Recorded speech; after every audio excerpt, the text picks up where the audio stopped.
Hello everyone. Today we're going to be looking at the limits of functions.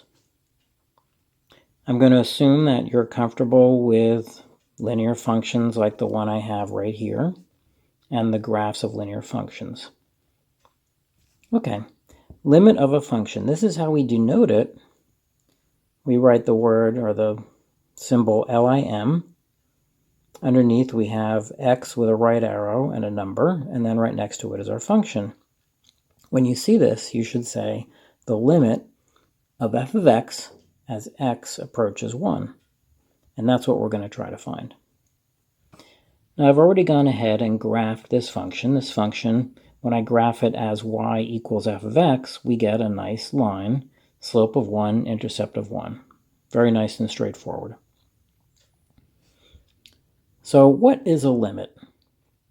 When I say y equals f of x, the limit is what the y values over here, what the y values are approaching as x approaches 1. Okay, how do I think about that?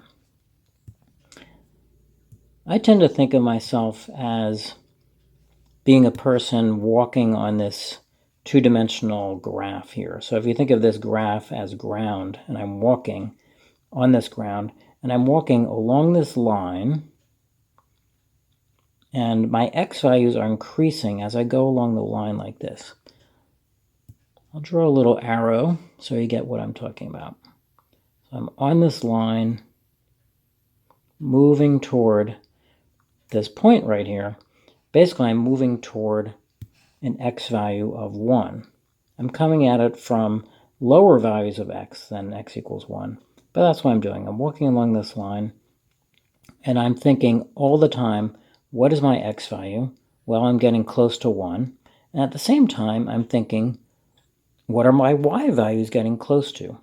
That is really the concept of the limit, right? So if y equals f of x, this is basically how I think about what a limit is. Okay, then the limit, as x goes to 1 of f of x, is the value that y is approaching. This is an informal definition, but it usually works well. We just have to figure out, as I move along this line toward x equals 1, what are my y values getting close to? What are they approaching? Now I assume that I was coming along this line. I'm walking along this line from the left. There's absolutely no reason why I can't be approaching x equals 1 from the right. I'll draw a different arrow for that. So now I'm on this side of the line, moving toward the point, x equals 1. And once again, I'm asking, as I'm moving this way along the line, what are my y values approaching? Well, how do we do this? It really isn't that difficult. One way to do this is to just set up a table, plug in different x values, and see what y values actually come out. Let's try that. I'll go to another page with the same graph, just blank. And look at that. What do you know? Some tables are already there. Can you believe it? Okay, so here's our function, same function, x plus 1. There's the graph. If x is 0.8, what is y? Well, that's an easy calculation. We just add 1 to it. I get 1.8. Similarly, if x is 0.9, my y value is 1.9. If x is 0.99, so once again, I'm getting very close to 1. I'm approaching 1. That's the whole concept of limit. I'm approaching something.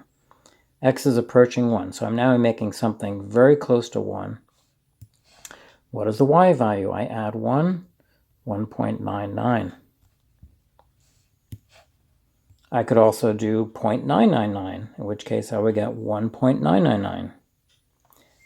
I think it's pretty clear, right? If we look at this graph, what value of y are we getting close to as this arrow gets close to this dot? I think we're going to say the answer is going to be 2. Okay, just for the fun of it, let's go from the other side of the line. Imagine walking along the line this way toward x equals 1. I'm going to use this table. Let's plug in x equals 2. Add 1 to it. I get 2 plus 2. If x is 1.1, I get 2.1. Finally, if x is 1.01, I'm going to get 2.01. Okay, let's compare these two things, right? If I come out from the left side of x equals 1, my y value is 1.99 and maybe 1.99. If I'm approaching from the right, my y values are just above 2. If this were 1.001, then this y value would be 2.001. I think at this point we can confidently say that this limit is in fact 2. That's the y value that we're getting close to. That's the y value that we're approaching. That's the limit of the function f as x approaches 1. At this point, you might be thinking or saying to yourself, well, this is kind of ridiculous. Why are we going through all this stuff? Why can't I just plug in 1 for x? I get 2, I'm done. And that's a very good question. It seems like really kind of a long way to go about this. But that's not how I define the limit. Remember I said that the limit is what y value we're approaching as x approaches 1. It's not the y value that we get to when x actually equals 1, even though in this case that's the same. In other cases, we might get something completely different. Let's look at something like that. Okay, so this is a very similar graph. I don't want you to get too worried about what this looks like. This is called a piecewise function. Hopefully, if you're looking at the limits of functions, you've seen piecewise functions. But I'll just review them really quickly. This says if x is not equal to 1, then the function is x plus 1. And that's what we use to figure out the y values. If x is equal to 1, the y value is 3. What this means is that when I graph y equals f of x, if x is not equal to 1, I get the same old line that we had before, as long as x is not equal to 1. I have this part up here, this part down here, same intercept, same slope. But if x actually equals 1 right here, it's not equal to 2, the function value is equal to 3. So that's why there's this floating dot up here and there's this open circle down here. At x equals 1, the function value is 3, which is a little bit different than what we had before. What we had before was a straight line through here with a solid dot here, effectively. Now I've taken that out, and that dot is here. But as far as the limit is concerned, we would take the same approach, identical approach. We would set up a table, and we would say to ourselves, okay, as x approaches 1, either from below 1 or from above 1, what y value am I getting close to? Well, the table would be exactly the same. We would find that the answer would be exactly the same. It is still 2.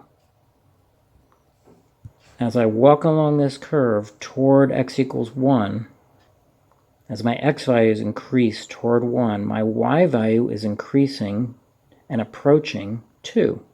If I walk along the curve decreasing x toward 1, my y values are once again approaching 2. This floating dot, that doesn't even concern us. We're not approaching 3 as we walk along this line. We're approaching 2.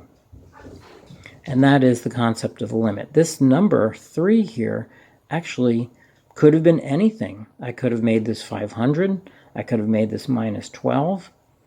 I could have even said that the function is undefined when x equals 1, in which case you wouldn't have this dot at all. The limit would still be 2.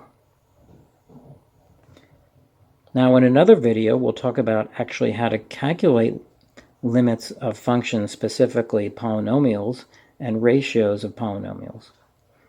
But I hope that this introductory limit video gives you an idea of what limits actually are. Hope you enjoyed the video, and see you next time.